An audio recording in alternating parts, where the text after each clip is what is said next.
Today we are going to start with the fourth chapter of Mathematics Part 1, that is Financial Planning. आज आपण गणित भाग 1 मधील प्रकरण 4 अर्थनियोजन सुरू करणार आहोत. Now which topics we are going to study? या प्रकरणातून आपण कोणत्या घटकांचा अभ्यास करणार आहोत? The topics are like GST Introduction, GST ओळख, GST टॅक्स इनवॉइस, GST करबीजक, GST computation and ITC, GST गणन व input tax credit, shares mutual funds and SIP, share mutual fund व सिप या घटकांचा अभ्यास, या टॉपिक्सचा अभ्यास आपल्याला या प्रकरणातून करायचा आहे. त्यापैकी या PPTच्या माध्यमातून आपण पहिल्या 2 टॉपिकचा अभ्यास करणार आहोत. GST इंट्रोडक्शन म्हणजे GST ओळख, GST टॅक्स इनवॉइस म्हणजेच GST करबीजक या 2 टॉपिक्सचा अभ्यास आपण या PPTच्या माध्यमातून करणार आहोत. Now what is the long form of GST? G stands for goods, S stands for service and T stands for tax. मग GST याचा लॉंग फॉर्म काय आहे? तर गुड्स अँड सर्व्हिस टॅक्स, यालाच मराठीमध्ये म्हणतात वस्तू आणि सेवा कर. आता GST हा भारतामध्ये 1 जुलै 2017 पासून लागू करण्यात आला. म्हणजे GST ही जी नवीन कर प्रणाली आहे ती भारतामध्ये, ही जी काही नवीन टॅक्स सिस्टीम आहे ही भारतामध्ये 1 जुलै 2017 पासून म्हणजे 1 जुलै 2017 पासून सुरू करण्यात आली. मग त्यापूर्वी टॅक्स नव्हते का? त्यापूर्वी कर नव्हते का? तर ऑफकोर्स त्यापूर्वी पण कर होते. मग कोणकोणते कर होते? तर काही करांची यादी मी इथे दिलेली आहे, त्यातल्या काहींबद्दलची माहिती पण मी तुम्हाला सांगणार आहे. टॅक्सेस बिफोर GST म्हणजे GST अंमलात येण्यापूर्वी कोणते कोणते टॅक्सेस होते? एक्साइज ड्युटी होती, सर्व्हिस टॅक्स होता, custom duty, central surcharge and cess, VAT होता, वॅटचा लॉंग फॉर्म आहे value added tax, luxury tax होता, एंटरटेनमेंट टॅक्स होता, ऑक्ट्राय होता, CST होतं, काउंटर वेलिंग ड्युटी म्हणजे CVD होतं, स्पेशल ॲडिशनल ड्युटी SAD होतं, असे विविध प्रकारचे टॅक्सेस होते. मग यामधले काही टॅक्सेस तुम्हाला माहिती पण असतील. समजा आपण हा घेतला सर्व्हिस टॅक्स. सर्व्हिस टॅक्स म्हणजे काय? आपण हॉटेलमध्ये जेवायला जातो, आपल्याला जर टेबल खुर्ची बसायला असते, आपल्याला वेटर सर्व करतो कित्येक गोष्टी, आपल्यासाठी शेफ कुकिंग करतो किंवा आपल्याला तिथे फॅनची सोय असते, लाईटची सोय असते, तर ह्या सगळ्यांवरती आपल्याला सर्व्हिस टॅक्स तो हॉटेलवाला आकारतो. किंवा तुम्ही थिएटरमध्ये पिक्चर पाहायला जाता, तर त्या ठिकाणी थिएटरमध्ये जेव्हा तुम्ही पिक्चर पाहायला जाता तेव्हा तुमच्याकडून एंटरटेनमेंट टॅक्स हा घेतला जातो. किंवा तुम्ही तिथे खुर्च्यांवर आरामशीर बसून पिक्चर बघता, तुम्ही तिथे AC पण तुमच्यासाठी असतो, तर ह्याला म्हणतो आपण लक्झुरी टॅक्स. तर अशा वेगवेगळ्या प्रकारचे जे टॅक्सेस आहेत हे पूर्वी वेगवेगळ्या स्वरूपामध्ये आपल्याकडून घेतले जायचे. पण जसा हा GST आला, म्हणजे जशी ही GST कर प्रणाली आली, तसे हे सगळे टॅक्सेस कॅन्सल केले गेले, हे सगळे टॅक्सेस बंद केले गेले आणि संपूर्ण देशामध्ये 1 नेशन 1 टॅक्स असा स्लोगन होता. आणि ह्या स्लोगनच्या अंडर त्यांनी GST हा एकच टॅक्स, संपूर्ण भारतामध्ये एकच टॅक्स, तो म्हणजे GST. बाकी कोणतेही टॅक्स आपण आता देत नाही किंवा भरत नाही. आता आपण एकच टॅक्स देतो, तो म्हणजे GST. तुम्ही हॉटेलमध्ये जेवा, तुम्हाला GST पे करावं. तुम्ही थिएटरमध्ये पिक्चर बघायला जा, you have to pay GST. तुम्ही रेल्वेतून प्रवास करा, you have to pay GST. म्हणजे काही झालं तरी तुम्हाला GST हा एकमेव टॅक्स पे करावा लागतो. तुम्ही एखादी वस्तू खरेदी केली, you have to pay GST. म्हणजे आता एकच टॅक्स आहे की जो आता आपल्याला पे करावा लागतो, तो म्हणजे GST. तर GST हा अतिशय महत्त्वाचा हे प्रकरण आहे. आणि या प्रकरणातून आपल्या दैनंदिन जीवनाशी, आपण जे काय आपल्या दैनंदिन जीवनात आपण जे काय व्यवहार करतो, तुम्ही आत्ता करत नसाल पण इन फ्युचर मोठे झाल्यावर नक्कीच कराल, तर हे व्यवहार करताना काय आहे हा GST, ह्याची आकारणी कशी केली जाते, काय काय याच्यामध्ये तुम्हाला सोयीसुविधा आहेत किंवा काय काय ठिकाणी तुम्हाला कसा हा टॅक्स पे करावा लागतो, या संदर्भातली माहिती तुम्हाला या प्रकरणातून थोडक्यात दिली जाणार आहे. म्हणूनच सगळ्यांनी ह्या प्रकरणाचा काळजीपूर्वक नीट अभ्यास करायचा आहे. Because in future you are going to pay this tax. म्हणजे तुम्ही भविष्यामध्ये हा टॅक्स केव्हा ना केव्हा पे करणार आहात, देणार आहात. तुम्ही वस्तूंची खरेदी विक्री करताना तुमचा संबंध या टॅक्सशी येणार आहे. सो तुमचं ज्ञान याच्या बाबतीतलं किमान बेसिक ज्ञान तुम्हाला हवं, किमान मूलभूत ज्ञान तुम्हाला हवं, म्हणून आपण ह्या प्रकरणाला या पद्धतीने घेत आहोत. आता GSTच्या बाबतीत आपण आणखीन जास्त काही माहिती घेऊयात. आता सगळ्यांना तुम्ही मागच्या वर्षी जेव्हा फायनान्शियल प्लॅनिंग शिकला तेव्हा तुम्ही इन्कम टॅक्स कसा आकारला जातो हे तुम्ही पाहिलं, बरोबर आहे. मग इन्कम टॅक्स आकारताना जो कोणी व्यक्ती इन्कम टॅक्स भरणार आहे किंवा इन्कम टॅक्स रिटर्न्स भरणार आहे त्याच्याकडे एक पॅन कार्ड असतं, त्याच्याकडे एक पॅन नंबर असतो. तसंच जे कोणी व्यापारी आहेत किंवा जे कोणी वस्तूंची देवाणघेवाण करणार आहेत किंवा खरेदी विक्री करणार आहेत त्यांच्याकडे असतो GSTN नंबर.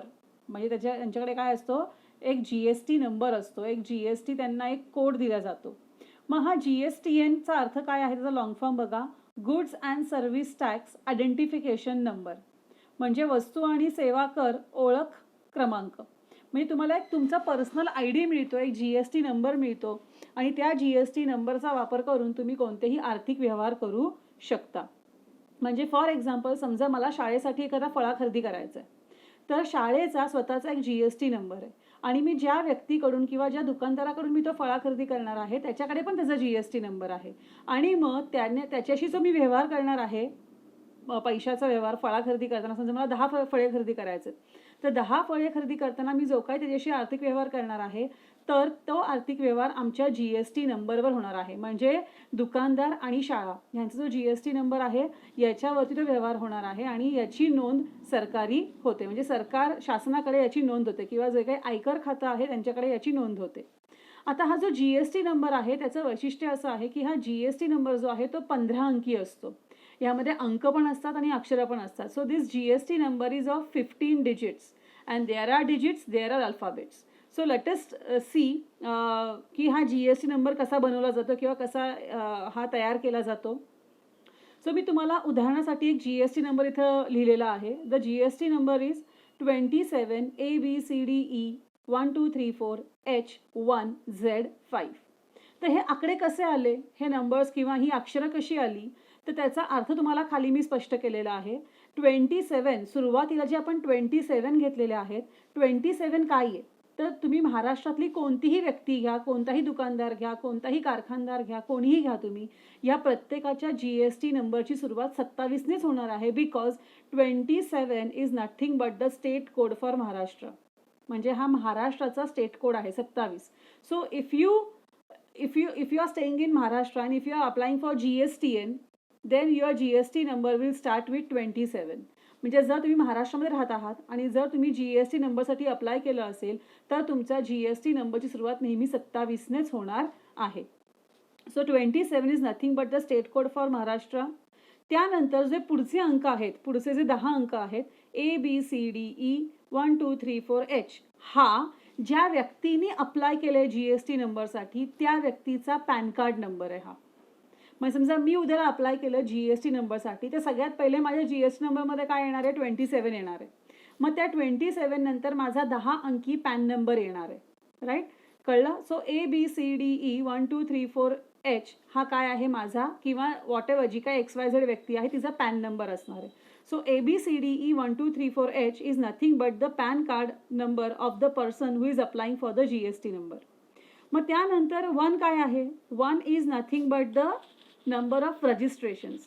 समजा माझ्या 2-3 फर्म्स आहेत, माझं डेअरीची फर्म आहे, माझा एक वेगळा भांड्यांचा पण कारखाना आहे किंवा माझा आणखीन कपड्यांची पण काहीतरी मिल आहे, तर माझा प्रत्येक फर्मचा GST नंबर वेगळा असणार आहे कारण प्रत्येकाचे व्यवहार वेगळे असणार आहेत. मग असं होतं की माझ्या एकाच्या नावाखाली 3 फर्म रजिस्टर्स आहेत, मग तिथे 1च्या ऐवजी 3 येईल. पण जर समजा माझा एकच उद्योग आहे, समजा माझा फक्त मसाल्यांचा उद्योग आहे, तर मग मला काय फक्त एकच GST नंबर लागणार आहे. म्हणजे माझं एकदाच फक्त रजिस्ट्रेशन होणार आहे, त्यामुळे इथं 1 आहे. म्हणजे मी किती वेळा, म्हणजे एका व्यक्तीच्या नावाखाली किती वेळा रजिस्ट्रेशन झालेलं आहे, that is indicated by that 1. म्हणजे ते 1 तो इंडिकेट करतो. 1 is nothing but the number of registrations, किती वेळा नोंदणी केलेली आहे GST नंबरसाठी एकाच व्यक्तीने, जर त्याला वेगवेगळ्या प्रकारचे व्यवहार करायचे असतील तर. त्यानंतर Z जो आहे युनिफॉर्म फॉर ऑल, म्हणजे सगळ्या GST नंबरमध्ये हा कॉमन असतो.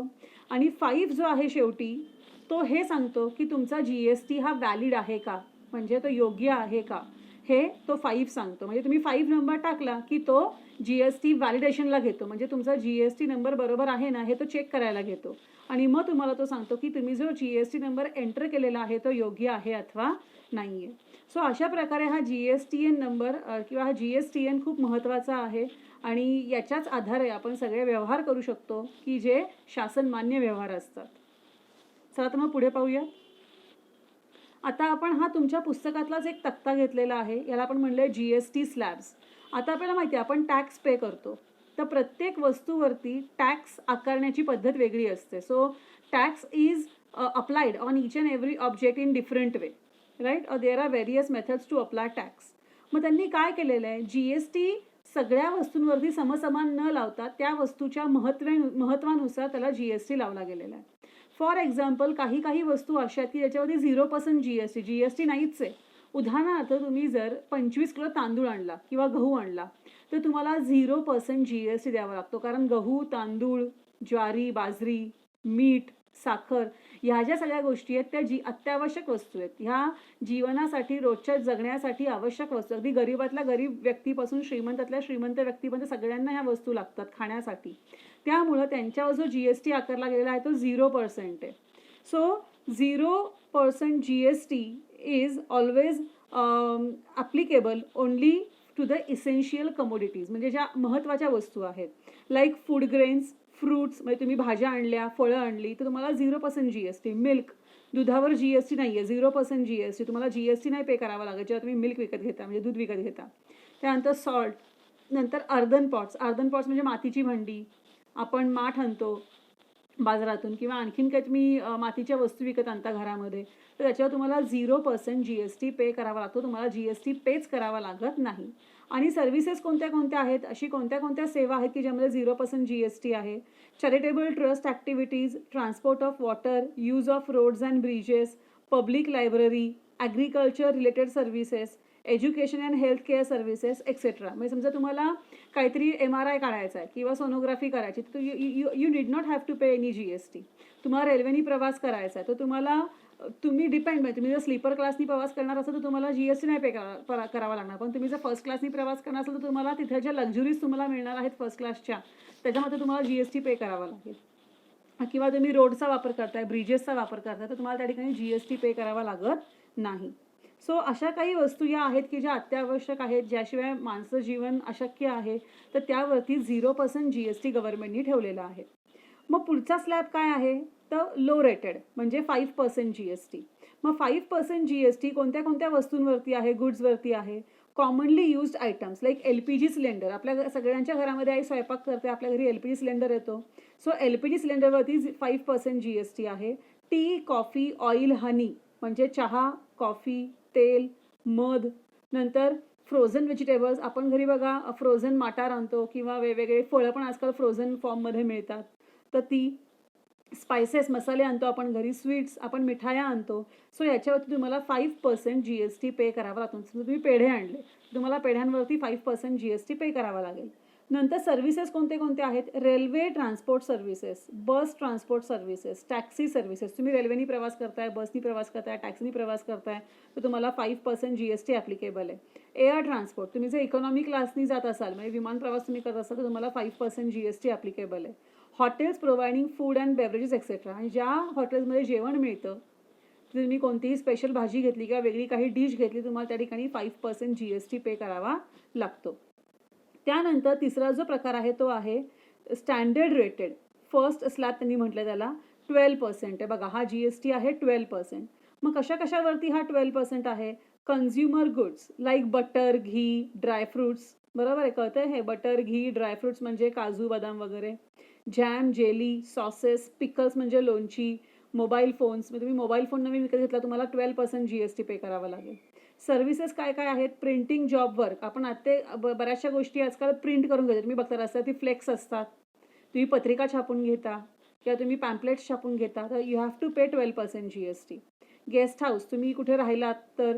Services related to construction business आणि बांधकामाशी संबंधित ज्या काही सगळ्या सर्व्हिसेस आहेत, सेवा आहेत, त्यात पण तुम्हाला 12% GST पे करावा लागतो. Standard rated 18% GST.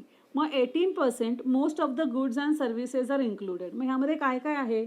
तुम्ही घर बांधताना मार्बल वापरता, ग्रेनाईट वापरता, तर त्यासाठी तुम्हाला 18% GST पे करावा लागतो. परफ्युम्स तुम्ही वापरता, मेटल आयटम्स तुम्ही आणता घरामध्ये, कम्प्युटर वापरता, प्रिंटर, मॉनिटर, CCTV, या सगळ्यांच्यावरती 18% GST ॲप्लिकेबल आहे. Courier services, outdoor catering, circus, drama, cinema, exhibitions, currency exchange, broker services, in share trading या सगळ्यांवरती 18% GST ॲप्लिकेबल आहे.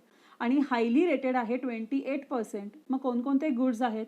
लक्झुरी item, motorcycle, spare parts, luxury cars, paan masala, vacuum cleaner, dishwasher, AC, washing machine, म्हणजे जे सगळ्या hi fi services आहेत किंवा hi fi वस्तू आहेत त्यांच्यावरती 28% GST ठेवलेला आहे. फ्रीज आहे, टोबॅको प्रोडक्ट्स आहेत, एरेटेड वॉटर आहे, तर या सगळ्यांवरती काय आहे? 28% GST आहे. आणि सर्व्हिसेस काय काय आहेत? 5 स्टार हॉटेल अकोमोडेशन, अम्युजमेंट पार्क्समध्ये तुम्हाला सगळ्यांना माहिती आहे की जिथे वॉटर पार्क्स वगैरे असतात ते. त्यानंतर theme parks, casino, racecourse, IPL games, air transport, business class, म्हणजे जे लोक बिझनेस क्लासनी प्रवास करतात विमानात त्यांना 28% GST ॲप्लिकेबल आहे. सो असे हे काही आपण बघितले, काही त्यांनी थोडक्यात आपल्याला उदाहरण, अशा भरपूर गुड्स आणि सर्व्हिसेस आहेत की जे याच्यामध्ये इन्क्लुडेड आहेत. पण तुमच्याशी संबंधित काही उदाहरणं त्यांनी इथे, थोडक्यातली उदाहरणं त्यांनी इथे घेतलेली आहेत. आता ही जी आपण सगळी उदाहरणं पाहिली किंवा हे जे आपण सगळे स्लॅब बघितले, हे सगळे गव्हर्नमेंटने ठरवून दिलेले आहेत.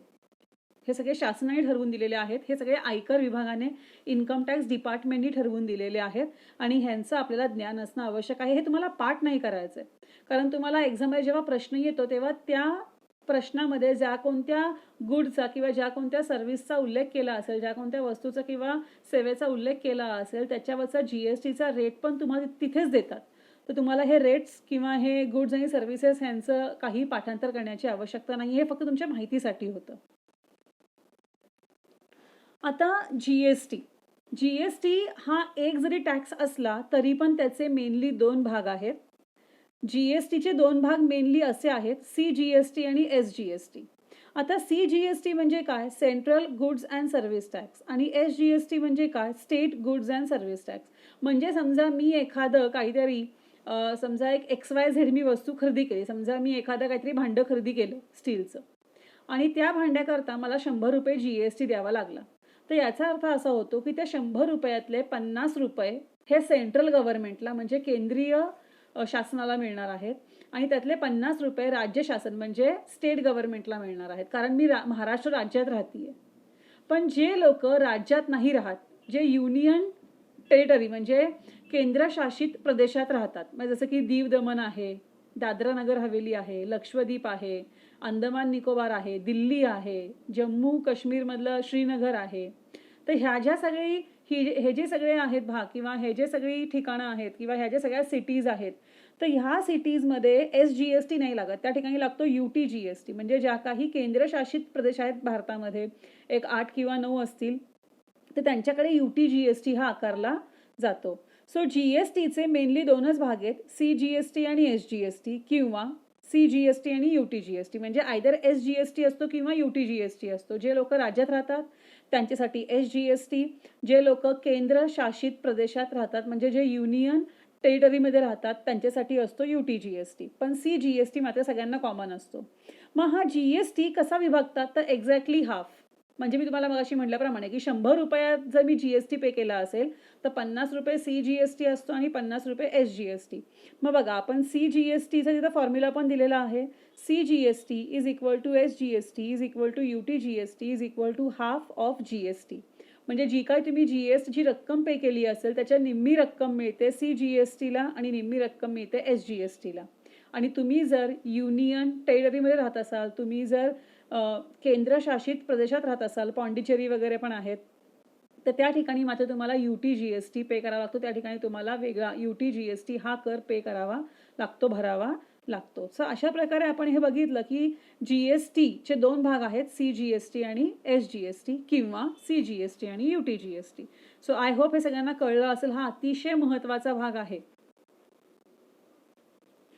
आता आपण थोडं क्लासिफिकेशन कसं केलं बघा. मगाशी आपण स्लॅब्स बघितले, काय काय स्लॅब होते, 0%, 5%, 12%, 18%, 28%.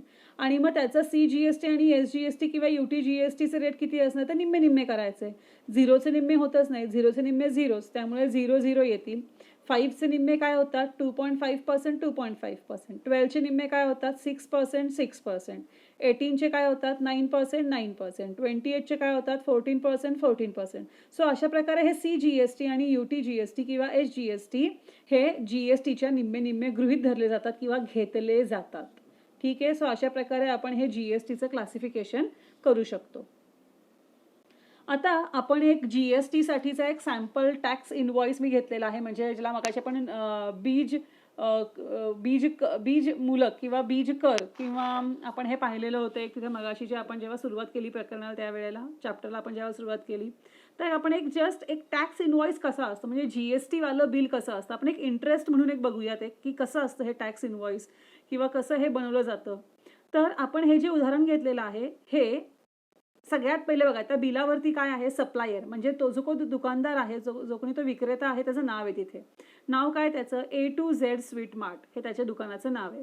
पत्ता आहे मग त्याचा 143 शिवाजी रस्ता मुंबई 400001 आणि महाराष्ट्र आणि त्याच्याखाली त्याचा मोबाईल नंबर पण आहे आणि ईमेल ID पण आहे. सगळ्यात महत्त्वाची गोष्ट म्हणजे वरती उजव्या कोपऱ्यात त्याचा GSTN नंबर पण आहे. तोच नंबर जो मगाशी आपण वाचला होता 27 ABCDE 1234H1Z5 आणि ह्या बिलाचा नंबर बघा त्यांनी काय दिला इनवॉइस नंबर. प्रत्येक बिलाला एक नंबर असतो. त्यांनी काय म्हणलंय GST/110 कारण हा GSTचं बिल आहे म्हणून. आणि तारीख पण असावी लागते. तारीख काय आहे 31 जुलै 2017. लक्षात ठेवा तुम्हाला हे लक्षात ठेवावंच लागणार आहे की GST या कराची सुरुवातच झालेली आहे 1 जुलै 2017 पासून. सो हे 31 जुलैचं बिल आहे. आता सगळ्यात महत्त्वाचं म्हणजे काय तर सिरियल नंबर त्यांनी दिलेले आहे. त्यांनी सिरियल नंबरच्या शेजारी एक HSN कोड आहे. तर हा HSN कोड म्हणजे काय तर आपण मगाशी बघितलं GST म्हणजे काय गुड्स अँड सर्व्हिस टॅक्स म्हणजे वस्तू आणि सेवा कर. तर आयकर विभागाने काय केलेलं आहे की जेवढ्या काही वस्तूंची खरेदी विक्री भारतामध्ये केली जाते त्या प्रत्येक वस्तूला त्यांनी काहीतरी एक कोड दिलेला आहे काहीतरी एक सांकेतांक दिलेला आहे ज्याला म्हटलेलं आहे HSN कोड. आणि ज्या काही सर्व्हिसेस आपण घेतो ज्या काही सेवा आपण घेतो त्यांच्यासाठी त्यांनी जो कोड दिलेला आहे त्याला म्हटलं होतं सॅक कोड SAC सॅक. तो पुढच्या ह्याच्यात येईलच आपल्या पण त्याला सॅक कोड असं म्हटलं जातं. आता काय झालंय बघा की HSN कोड त्यांनी आपल्याला बघा त्या दुकानदारांनी काय काय विकलेलं आहे. त्यांनी पहिले पेढे विकले. पेढ्याचा HSN कोड काय आहे 210690 हा पेढ्याचा HSN कोड आहे. तो कुठेही तुम्ही कोणत्याही स्वीटमार्टमधून पेढा घ्या तुम्हाला जर GST वालं बिल मिळालं तर त्याच्यावर हाच कोड असणार आहे 210690. ठीक आहे. आता पेढ्याचा रेट काय आहे इन जनरल तर 400 रुपये किलो 400 पर kg. बरं मग मी 1 किलो तर काही पेढे घेतलेले नाहीत. मी किती पेढे घेतले आहेत क्वांटिटी काय आहे माझी 500 ग्रॅम्स. मी फक्त 500 ग्रॅमच पेढे घेतलेले आहेत. मग मला किती पैसे द्यावे लागतील 1 किलोला 400 रुपये तर 500 ग्रॅमला किती 200 रुपये. बरं मगाशी आपण काय पाहिलं की ज्या स्वीट्स आहेत म्हणजे जे गोड पदार्थ आहेत त्यांच्यावर 5% GST आहे. मग इथे दोन त्यांनी GSTचे भाग केलेत CGST आणि SGST. मग आपल्याला माहिती आहे 5%च्या निम्मे किती होतील 2.5 2.5. मग 2.5%ने 200 रुपयावरती किती टॅक्स बसला 5 रुपये आणि तेवढाच SGST 5 रुपये म्हणजे 200 रुपये त्या पेढ्यांची मूळ किंमत 5 रुपये CGST आणि 5 रुपये SGST असं करून एकूण अमाऊंट किती झाली 210 रुपये. मग असंच पुढे काय घेतलं चॉकलेट घेतलं त्याचा HSN कोड काय आहे 210691. त्याचा रेट किती आहे चॉकलेटचा 80 रुपये. एकच चॉकलेट घेतलेलं आहे किंवा एकच ती कॅडबरी घेतलेली आहे त्याला 80 रुपये पे करावे लागले. चॉकलेटसाठी 14 म्हणजे 28% GST आहे. त्याच्यामुळे CGST 14% SGST 14% आणि मग त्यानुसार त्यांनी कॅल्क्युलेशन करून काढलं किती आला तो 11 रुपये 20 पैसे 11 रुपये 20 पैसे CGST 11 रुपये 20 पैसे SGST आणि मग 80 11 20 11 20 ह्या सगळ्यांची बेरीज किती आली 102 रुपये 40 पैसे. मग त्यांनी आईस्क्रीम घेतलं. आईस्क्रीमचा HSN कोड आहे 2105. 200 रुपये एका पॅकचे आहेत. एक पॅक अर्धा किलोचा आहे. मग एक पॅक घेतला 200 रुपयाचा आणि मग त्याच्यावर 9% CGST 9% SGST आणि मग CGST आणि SGST किती आला 18 रुपये आणि मग 200 रुपये ही मूळ किंमत आहे त्याच्यावर 18 रुपये GST SGST आणि CGST आकारून 236 रुपये झाले. मग ब्रेड घेतला. ब्रेडवरती 1905 त्याचा HSN कोड आहे. मूळ किंमत आहे 35 रुपये. एकच पॅक घेतलेला आहे पण ब्रेड हे इसेन्शियल कमोडिटी आहे त्याच्यामुळे त्याला 0% GST आहे. कोणत्याही प्रकारचा GST पे करावा लागणार नाही आणि फक्त 35 रुपये मग पे करावे लागले. जेवढी त्याची मूळ ब्रेडची किंमत आहे तेवढीच पे करावी लागली. मग बटर घेतलं. बटर मगाशी आपण बघितलं 12% GST आकारला गेलेला आहे. आणि मग बटरचा HSN कोड काय आहे 210690, 500 रुपये पर kg. पण मी फक्त 250 ग्रॅमच घेतले, पावशेरच बटर घेतलेलं आहे, त्यामुळे मला 125 रुपये पे करावे लागले. 6% CGST, 6% SGST, असा 12% GST अप्लिकेबल आहे त्याच्यावरती. 7 रुपये 50 पैसे, 7 रुपये 50 पैसे हा CGST आणि SGST पे करावा लागला. आणि असे एकूण मिळून मग 125 अधिक 750 अधिक 750 म्हणजे 140 रुपये पे करावे लागले. आणि अशा प्रकारे टोटल CGST आला 41 रुपये 70 पैसे, 41 रुपीज 70 पैसे. CGST आणि SGST सेमच असतात, त्याच्यामुळे दोघं पण आले 41 रुपीज 70 पैसे. आणि अशा प्रकारे टोटल बिल झालं विथ GST 723 रुपये 40 पैसे. सो अशा प्रकारे हा GST आकारला गेला. त्याचं आपण एक जस्ट बिल पाहिलं आपण. हे खाली आपण HSN कोडबद्दलची माहिती पण दिलेली आहे. All goods are classified by giving numerical code called as HSN code. So HSNचा लॉंग फॉर्म काय आहे, हार्मोनाइज्ड सिस्टीम ऑफ नॉमेनक्लेचर. आपण त्याच्या फार डिटेलमध्ये जाणार नाही आहोत, फक्त तुम्हाला एवढंच लक्षात ठेवायचं आहे की HSN हा प्रत्येक वस्तूला दिला गेलेला कोड आहे under GST by income tax department. नाव let us see another invoice. आता हा जो इनवॉइस आहे हा इनवॉइस आहे सर्व्हिसचा. ठीक आहे. Food junction, Khed, Shivapur, Pune. Invoice number 58, mobile number दिलेला आहे, ईमेल ID दिलेला आहे, GSTN नंबर कंपल्सरी असावा लागतो तो पण दिलेला आहे. आणि किती तारखेला हा इनवॉइस तयार केला गेलेला आहे, बिल तयार केलं गेलेलं आहे ते पण दिलेलं आहे. आता मगाशी मी तुम्हाला म्हटल्याप्रमाणे जेव्हा आपण एखादी सर्व्हिस घेतो, सेवा घेतो, त्यावेळेला सॅक कोड लावतात. तर काय झालं की त्या हॉटेलमध्ये, खेड शिवापूरमधल्या त्या फूड जंक्शन नावाच्या हॉटेलमध्ये जेव्हा कुणीतरी काहीतरी खायला वगैरे गेलं असेल, कॉफी प्यायला गेलं असेल काहीतरी, तर त्यांनी ज्या काही सर्व्हिसेस घेतलेल्या आहेत त्याचे त्यांनी इथे डिटेल्स दिलेले आहेत. फूड आयटम आहे कॉफी घेतलेली आहे, सॅक कोड आहे 9961, क्वांटिटी एकच आहे, रेट आहे 20 रुपये, अमाऊंट आहे टॅक्सेबल 20 रुपीज आणि त्याच्यावरती तुम्हाला 2.5%नी टॅक्स लावलेला आहे. तर आपल्याला किती हे पे करावे लागतील यासाठी, तर इथे आपल्याला 5 रुपये द्यावे लागतील. 20 रुपयावरती आपल्याला 5 रुपये CGST आणि 5 रुपये SGST द्यावा लागेल. त्यानंतर एक मसाला टी घेतलेला आहे. मसाला टी सॅक कोड आहे 9963, त्याचा रेट आहे 10 रुपये एका चहाचा, टॅक्सेबल अमाऊंट 10 रुपये आहे. CGST SGST पुन्हा तोच येणार आहे 2.5%, 2.5%. आणि मग इथे तुम्हाला पे करावे लागतील 2 रुपये 50 पैसे ॲज अ CGST आणि 2 रुपये 50 पैसे ॲज अ SGST. मग मसाला डोसा घेतला, 2 घेतले, एकाचा रेट आहे 60 रुपये, मग दोघांचे किती होतील 120. आणि त्याच्यावर CGST आणि SGST पण सेमच आहे रेट त्यांचा 2.5%, 2.5%. मग आपल्याला किती रुपये पे करावे लागतील, तर इथे आपल्याला पे करावे लागतात 3 रुपये. म्हणजे इथे आपण 3 रुपये नाहीत, एक सेकंद, आपल्याला इथे हां राईट, आपल्याला इथे 30 रुपये पे करावे लागतील. आणि मग आपण ह्या सगळ्यांची जर बेरीज केली, ग्रँड टोटल केली, तर ती आपल्याला खाली मांडावी लागेल. म्हणजे अशा प्रकारे आपण हे दुसरं एक इनवॉइस बघितलेलं आहे, जे आपण सर्व्हिसेसवरचं इनवॉइस होतं. आता यानंतर आपण जे आपलं जो आपला प्रॅक्टिस सेट आहे 4.1, त्याच्यातले आपण एक्झाम्पल्स पाहणार आहोत. पहिलं एक्झाम्पल पाहूयात, एकदम सोपी एक्झाम्पल्स आहेत ही. Pavan medical supplies medicines on some medical supplies some medicines. म्हणजे पवन मेडिकल नावाचं एक मेडिकल आहे जे काही औषधांची विक्री करतात. On some medicines the rate of GST is 12%. म्हणजे काही असे औषधं आहेत की ज्याचा GSTचा रेट आहे, GSTचा दर आहे 12%. Then what is the rate of CGST and SGST. तर CGST आणि SGSTचा दर किती, तर आपल्याला माहिती आहे की जो काही GSTचा दर असेल त्याच्या निम्मा. म्हणजे जर GSTचा दर 12% असेल तर CGST आणि SGST किती असणार आहे, निम्मा म्हणल्यावर 6%. मग ते आपण कसं लिहिलंय बघा, rate of CGST is equal to rate of SGST is equal to half of GST. So half into 12 and that equals to 6%. So हे होतं first example which is very very simple. Now let us move to the second example. On certain article if rate of CGST is 9%. त्यांनी आता आपल्याला देताना CGSTचा rate दिलेला आहे.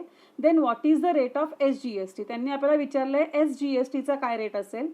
And what is the rate of GST, आणि GSTचा काय rate असेल, काय दर असेल. मग आता जर CGST 9% आहे आणि आपल्याला माहिती आहे की जेवढा CGST असतो तेवढाच SGST असतो म्हटल्यावर जर CGST 9% असेल तर साहजिक आहे SGST पण काय असणार आहे 9%, because SGST is equal to CGST, hence SGST is equal to 9%. And what is the rate of GST, मग आपल्याला माहिती आहे की GST हा CGST आणि SGSTच्या डबल असतो, दुप्पट असतो. मग रेट ऑफ GST म्हणजे GSTचा दर बरोबर 2 गुणिले म्हणजे 2 इंटू CGST, मग 2 इंटू 9 दॅट इक्वल्स टू 18%, म्हणजे 18%. सो ही अतिशय सिंपल पहिली 2 एक्झाम्पल्स आपण पाहिलेली आहेत. आता आपण जाऊया तिसऱ्या एक्झाम्पलकडे. आता थोडीशी आपल्याला कॅल्क्युलेशन्सवाली किंवा थोडीशी ज्याच्यामध्ये आपल्याला जास्त मॅथमॅटिकल कॅल्क्युलेशन्स कराव्या लागतील, गणितीय क्रिया कराव्या लागतील, या टाईपची ही उदाहरणं आहेत. उदाहरण बघूया. Masons real paint sold 2 tins of lustre paint and taxable value of each tin is rupees 2,800. If the rate of GST is 28%, then find the amount of CGST and SGST charged in the tax invoice. म्हणजे real paint नावाचे एक दुकान आहे, त्याने 2 lustre पेंटचे डबे विकले, 2 डबे विकले. एका डब्याची किंमत आहे, टॅक्सेबल किंमत आहे 2800 रुपये, 2800 रुपये, 2800, आणि रेट ऑफ GST आहे 28%. तर त्यांनी आपल्याला विचारलंय की CGST किती येईल आणि SGST किती लागेल याच्यावरती. मग आता आपण हे कसं सॉल्व्ह केलं बघा. एका डब्याची किंमत काय आहे, cost of 1 tin of lustre paint, म्हणजे तो जो लस्टर पेंट आहे त्याच्या एका डब्याची किंमत किती आहे 2800 रुपये, बरोबर आहे. पण त्यांनी 2 डबे विकलेत, मग 2 डब्यांची किंमत काय असेल. Hence cost of 2 tins of luster paint is equal to 2 into 2800, that equals to rupees 5600. म्हणजे ज्या कोणत्या व्यक्तीने ते खरेदी केलेलं असेल त्याला त्या 2 डब्यांची किंमत द्यावी लागणार आहे 5600 रुपये. But he has to pay GST, परंतु त्याला 5600 रुपयांवरती GST पण पे करावा लागणार आहे. GSTचा काय रेट आहे 28%. मग आपण GST कसा कॅल्क्युलेट करणार. GST ॲट 28%, म्हणजे GST 28% दराने बरोबर 28/100 म्हणजे 28/100 इंटू 5600. मग काय होतील, 100तले 2 शून्य आणि 5600 वरचे 2 शून्य कॅन्सल होतील. So 2 zeros from 100 and 2 zeros from 5600 will get cancelled. आणि हे कॅन्सल केल्यावर मग काय उरलं 28 इंटू 56, आणि मग याचं मल्टिप्लिकेशन आलेलं आहे.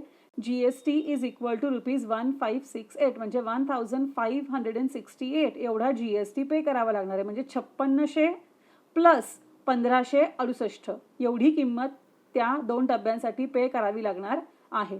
पण त्यांनी आपल्याला ते नाही विचारलं. त्यांनी काय विचारलं की किती CGST आणि SGST. तर आपल्याला माहिती आहे की CGST आणि SGSTची व्हॅल्यू ही नेहमी GSTच्या हाफ असते.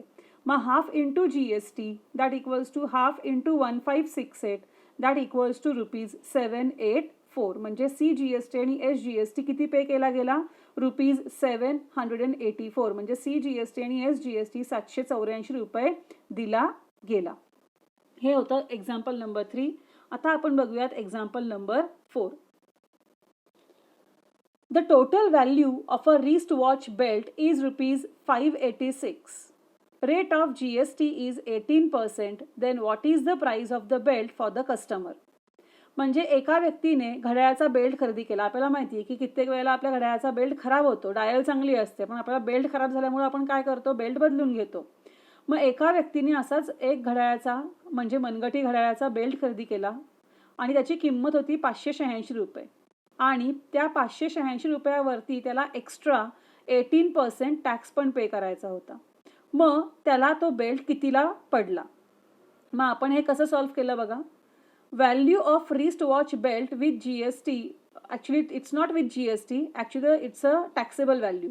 Value of wrist watch belt is rupees 586. म्हणजे ती जी काही मनगटी घड्याळ आहे त्याच्या बेल्टची किंमत किती आहे 586 रुपये. GST किती आहे 18%. मग GST at the rate of 18% is equal to 18/100 into 586. म्हणजे GST 18% दराने जर आपण लावलं तर GSTची व्हॅल्यू किती येईल 18/100 गुणिले 586. मग आपण पहिल्यांदा काय केलं, 18ने 586ला मल्टिप्लाय केलं, म्हणजे सगळ्यात पहिले आपण 18ने 586ला गुणलं, त्याचं उत्तर किती आलं 10548, 10,548 हे त्याचं उत्तर आलं. मग आपण 100ने भागलं तर मग आपल्याला माहिती आहे छेदामध्ये 2 शून्य आहेत, म्हणजे दशांश चिन्ह 2 घरं मागे सरकणार अंशात, म्हणजे 48च्या आधी डेसिमल येणार. सो GST किती आला ₹105.48, म्हणजे GST आला, GSTची किंमत किंवा GSTचा दर GST आला आहे ₹105.48. मग घड्याळाची मूळ किंमत किती होती ₹586, त्याच्यावर GST किती पे करावा लागणार आहे ₹105.48. आणि मग हे सगळं मिळून तो बेल्ट त्या कस्टमरला कितीला मिळाला, त्या गिरायकाला किंवा त्या ग्राहकाला कितीला मिळाला. The price of the belt for the customer is equal to, त्या बेल्टची प्राइस ₹586 प्लस GST ₹105.48, आणि हे एकूण मिळून होतात $691.48, म्हणजे ₹691.48 तो बेल्ट त्या कस्टमरला किंवा त्या ग्राहकाला मिळाला. तर हे होतं एक्झाम्पल नंबर 4. आता आपण पाहूयात एक्झाम्पल नंबर 5. थोडंसं मोठं एक्झाम्पल आहे. The total value with GST of a remote control toy car is ₹1770. म्हणजे एक खेळणं आहे, त्या खेळण्याची विथ GST किंमत आहे ₹1770. ठीक आहे, ह्यामध्ये GST इन्क्लुडेड आहे, समाविष्ट आहे. Rate of GST is 18% on toys. 18% GST pay करावा लागतो खेळण्यांसाठी. Find the taxable value CGST SGST for this toy car.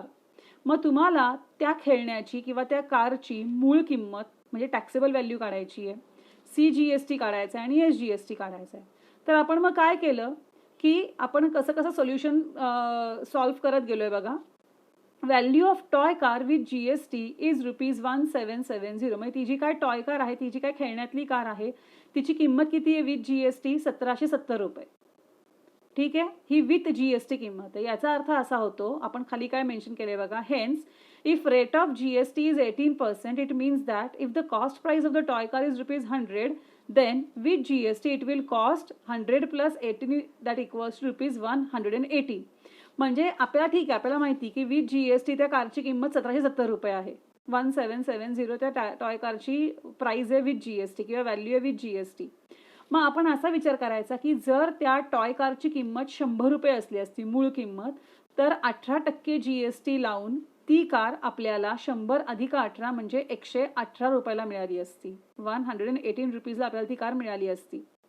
मग आपल्याला जर ती कार ₹118 मिळाली असती, ₹100ची कार, तर किती रुपयाची कार आपल्याला ₹1770 मिळाली असा विचार करायचा. मग आपण काय केलं, 118 upon 100 is equal to 1770 upon x. म्हणजे आपण काय केलं, 118/100 बरोबर 1770/x. आणि मग आपण काय केलं, क्रॉस मल्टिप्लिकेशन. क्रॉस मल्टिप्लिकेशन केल्यावर काय झालं, x is equal to 1770 into 100 whole upon 118.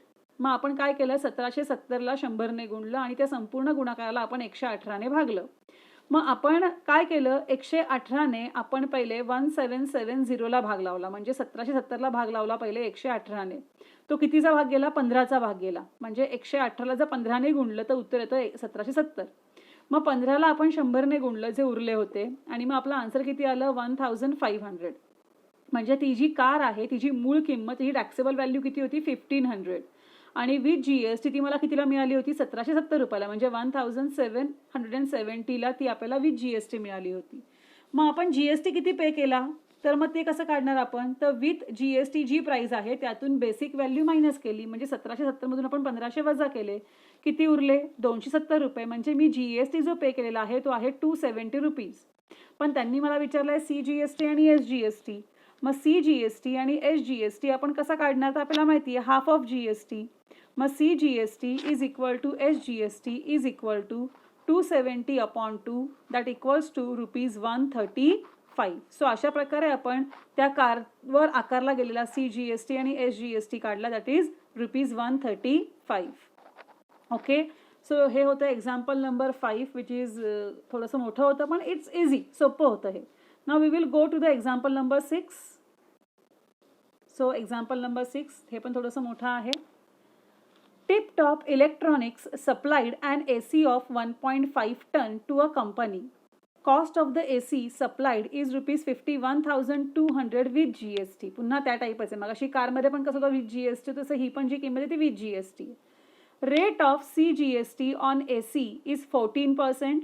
Then find the following amounts as shown in the tax invoice of Tip-Top Electronics. म्हणजे टिपटॉप इलेक्ट्रॉनिक्स नावाचं एक शॉप आहे, त्यांनी कुणाला तरी 1.5 टनाचा AC विकला आणि त्या ACची विथ GST किंमत होती 51,200 रुपये आणि त्याच्यावर जो CGST आकारला गेला होता, अप्लाय केला होता, त्याची व्हॅल्यू होती किंवा त्याचा रेट होता 14%. तर त्यांनी आपल्याला 6 गोष्टी विचारल्या आहेत. सगळ्यात पहिलं रेट ऑफ SGST. तर आपल्याला माहिती आहे जो काही rate of CGST the same will be the rate of SGST. जो काही CGSTचा दर आहे तोच SGSTचा असतो. म्हणून आपण सोल्युशनमध्ये सगळ्यात पहिलं वाक्य तेच लिहिलं आहे, rate of SGST is equal to 14% because it is same as the CGST. मग त्यांनी आपल्याला विचारलं रेट ऑफ GST. मग आपल्याला हे पण माहिती आहे की रेट ऑफ GST जो असतो तो CGST किंवा SGSTच्या डबल असतो. मग CGST किंवा SGST जर 14% असेल तर नुसता GST किती असेल, 2 × 14 दॅट इक्वल्स टू 28%. म्हणजे GST किती आला इथे, 28%. मग पुन्हा मगासारखाच विचार करायचा की समजा की आपल्याला तो AC त्याने 51,200 म्हणजे 51,200 रुपीजला विथ GST विकला. असं इमॅजिन करा की त्या ACची व्हॅल्यू आहे, basic value, taxable value 100 rupees आणि त्याच्यावर 28% GST. मग तो AC मला केवढ्याला मिळेल, 128 रुपीजला. मग तेच आपण इथं केलेलं आहे की cost of AC with GST is 51,200. Hence if rate of GST is 28%, it means if the cost price of AC is rupees 100, then with GST it will cost 100 plus 28 that equals to rupees 128. म्हणजे with GST सह त्या ACची किंमत जर 51,200 रुपये असेल, याचा अर्थ असा होतो की जर GSTचा दर 28% असेल आणि ACची किंमत जर 100 रुपये मानली तर with GST तो AC आपल्याला 100 अधिक 28 म्हणजे 128 रुपयाला मिळेल. मग पुन्हा मगासारखाच हिशोब करायचा की 100 रुपयाची वस्तू 128 रुपयाला मिळतीये तर किती रुपयांची वस्तू विथ GST आपल्याला 51,200ला मिळतीये. मग आपण काय करणार, 128 upon 100 is equal to 51,200 upon X. मग आपण क्रॉस मल्टिप्लाय केलं, मग काय आलं, X is equal to 51,200 into 100 upon 128. मग आपण काय करणार, 51,200ला डिवाइड करणार 128ने आणि मग 51,200ला आपण जर 128ने डिवाइड केलं तर आन्सर आलं 400 आणि मग आपण 400ला 100नी मल्टिप्लाय करणार आणि मग आपला आन्सर आहे 400 into 100 that equals to rupees 40,000. मग तो जो AC होता त्या ACची मूळ किंमत होती 40,000. मग आपल्याला माहिती आहे तो AC जो आहे तो 51,200ला मिळाला आहे.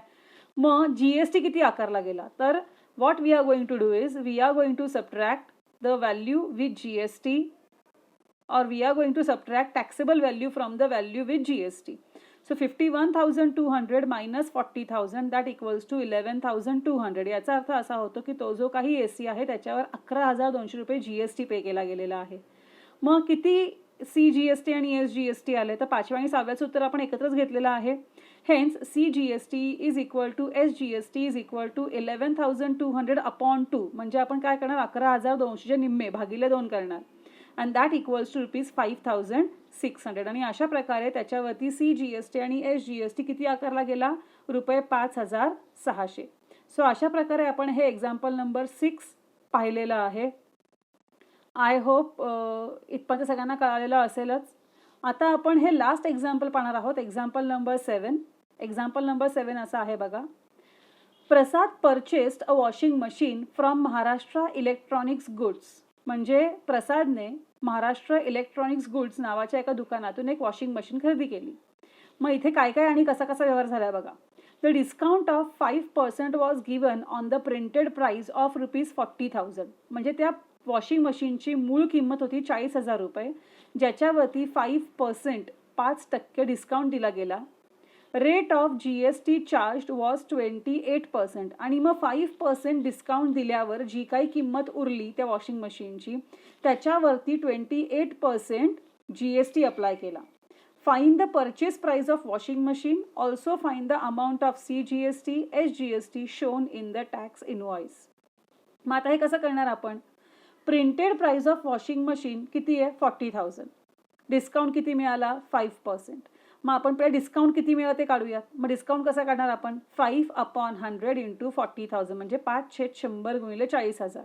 मग 0 कॅन्सल होतील, 100मधले 0 आणि 40,000मधले 0. मग काय उरलं 400 इंटू 5 दॅट इक्वल्स टू ₹2,000 म्हणजे 2,000 रुपये डिस्काउंट मिळाला. मग डिस्काउंट मायनस करायचा असतो, वजा करायचा असतो. जे काही तुम्हाला सूट मिळते ती वजा करायची असते.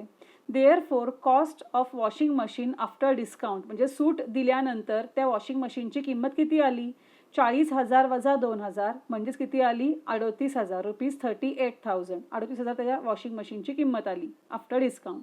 पण याच्यावरती 28%नी GST अप्लाय केलेला आहे किंवा लावलेला आहे, GST आकारला आहे त्याच्यावरती. सो आपण GST कसा काढणार, GST is equal to 21/100 into 38,000. आणि मग आपण GST काढला याचा, तो किती आला तर 100मधले 2 0 आणि 38,000मधले 2 0 कॅन्सल केले. मग काय उरलं 28 इंटू 380 म्हणजे 28 गुणिले 380 उरले, कारण आपण 100मधले 2 0 आणि 38,000मध्ये 2 0 कॅन्सल केले. मग 28 गुणिले 380 म्हणजे 28 इंटू 380 याचा आन्सर आलेला आहे ₹10640 म्हणजे 10,640 रुपये 10,640. मग याचा अर्थ ती वॉशिंग मशीन केवढ्याला मिळाली तर विथ डिस्काउंट प्राइस होती 38,000 प्लस GST आला 10,640 म्हणजे टोटल मिळून ती वॉशिंग मशीन गेली 48,640 रुपीजला. म्हणजे purchase price of washing machine is equal to 38,000 plus GST म्हणजे 10,640 38,000 अधिक 10,640 आणि ती वॉशिंग मशीन मिळालेली आहे 48,000 48,640 म्हणजे 48,640 रुपयाला. बरं, त्यांनी आणखीन काय विचारलंय CGST आणि SGST पण विचारलाय. आपल्याला माहिती आहे की CGST आणि SGST दोघं पण GSTच्या हाफ असतात, निम्मे असतात. So CGST is equal to SGST is equal to half into GST.